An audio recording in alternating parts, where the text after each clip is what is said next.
Exodus 9. Then the Lord said to Moses, "Go into Pharaoh and say to him, 'This is what the Lord, the God of the Hebrews, says: Let my people go, so that they may worship me. But if you refuse to let them go and keep holding them, then the Lord's hand will bring a severe plague against your livestock in the field, the horses, donkeys, camels, herds, and flocks. But the Lord will make a distinction between the livestock of Israel and the livestock of Egypt, so that nothing of all that the Israelites own will die.' And the Lord set a time, saying, 'Tomorrow the Lord will do this thing in the land.' The Lord did this the next day. All the Egyptian livestock died, but none among the Israelite livestock died. Pharaoh sent messengers who saw that not a single one of the Israelite livestock was dead. But Pharaoh's heart was hard, and he did not let the people go. Then the Lord said to Moses and Aaron, 'Take handfuls of furnace soot, and Moses is to throw it toward heaven in the sight of Pharaoh. It will become fine dust over the entire land of Egypt. It will become festering boils on people and animals throughout the land of Egypt.'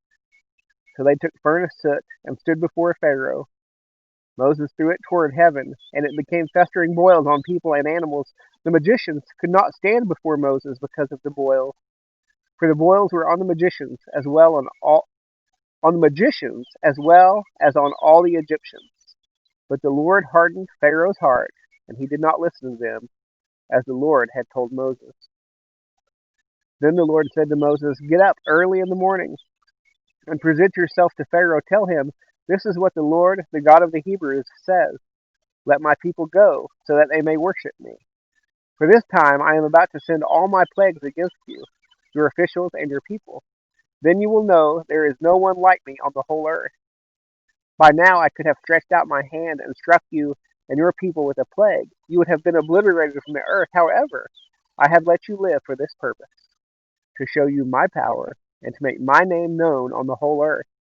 You are still acting arrogantly against my people by not letting them go. Tomorrow at this time I will rain down the worst hail that has ever occurred in Egypt from the day it was founded until now. Therefore give orders to bring your livestock and all that you have in the field into shelters. Every person and animal that is in the field and not brought inside will die when the hail falls on them.' Those among Pharaoh's officials who feared the word of the Lord made their servants and livestock flee to shelters. But those who didn't take to heart the Lord's word left their servants and livestock in the field. Then the Lord said to Moses, 'Stretch out your hand toward heaven and let there be hail throughout the land of Egypt, on people and animals and every plant of the field in the land of Egypt.' So Moses stretched out his hand toward heaven, and the Lord sent thunder and hail. Lightning struck the land, and the Lord rained hail on the land of Egypt.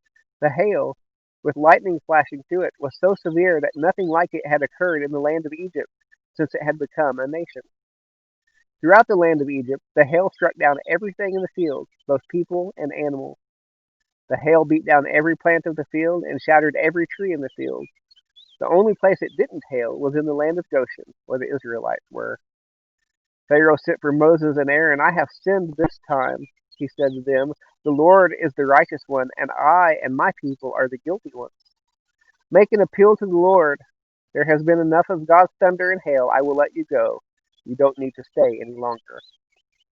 Moses said to him, 'When I have left the city, I will spread out my hands to the Lord. The thunder will cease, and there will be no more hail, so that you may know the earth belongs to the Lord. But as for you and your officials, I know that you will still do not fear the Lord God. The flax and the barley were destroyed because the barley was ripe and the flax was budding, but the wheat and the spelt were not destroyed, since they are later crops. Moses left Pharaoh and the city and spread out his hands to the Lord. Then the thunder and hail ceased, and rain no longer poured down on the land. When Pharaoh saw that the rain, hail, and thunder had ceased, he sinned again and hardened his heart, he and his officials. So Pharaoh's heart was hard, and he did not let the Israelites go, as the Lord had said through Moses.